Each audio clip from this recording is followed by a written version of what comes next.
Hello and thanks for joining us from our studios in Israel. I'm Aaron Porras, here with ILTV's morning briefing. After an epic series of all-nighters, the Knesset has just passed the controversial police recommendations bill into law.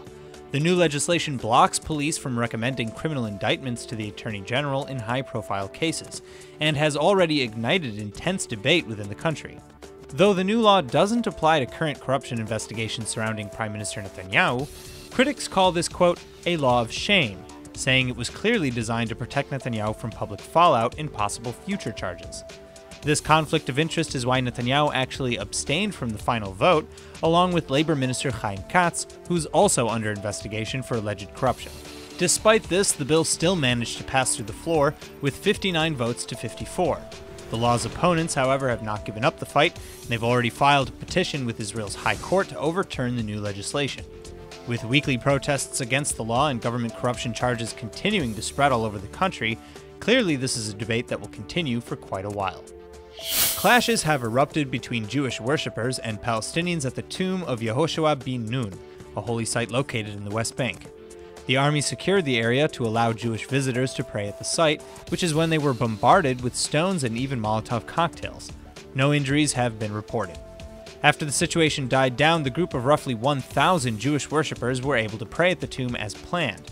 But a similar incident also occurred in the Palestinian village of Abu Dis, located close to East Jerusalem. Israeli Public Security Minister Gilad Erdan was touring the area when his vehicle suddenly came under rock and Molotov cocktail attack.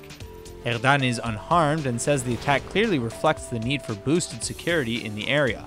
But others argue that the lawmaker was asking for trouble by entering the village in the first place, which is cut off from Jerusalem by a separation barrier and is populated by Palestinians in Area B of the West Bank. Israeli courts have also just convicted the Palestinian terrorist who murdered 3 members of the Solomon family last July at the height of the summer's Temple Mount conflict. He's now been convicted of 3 murder counts. The victims' families and several key Israeli lawmakers have been urging for the death penalty in this trial, but prosecutors have asked for a sentence of 4 life sentences in prison instead. The SHIN bait is under fire from a Be'er-Sheva district court now for allegedly using unethical interrogation techniques and garnering false confessions.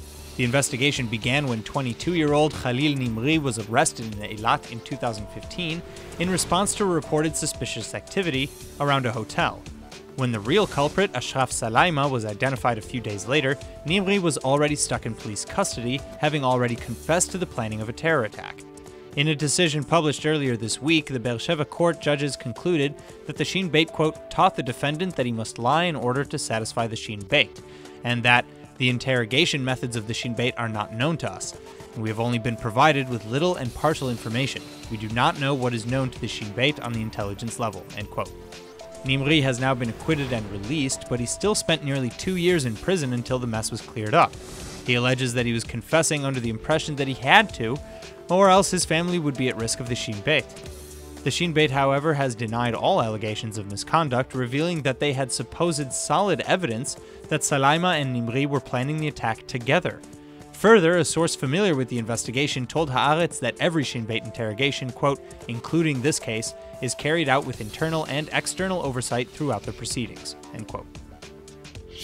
Israeli Prime Minister Benjamin Netanyahu has just announced that he is set to start rolling out his 50 on 50 campaign, a foreign aid initiative which aims to give a boost to friendly developing nations by splitting $50 million across 50 different countries.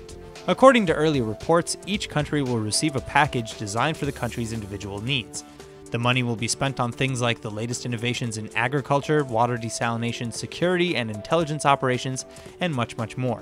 A selection process that is looking at countries across Asia, Africa, and Eastern Europe to be recipients has already begun, and the initiative is intended both to help nations that need it and to hopefully garner support in the international community where Israel previously had little to none.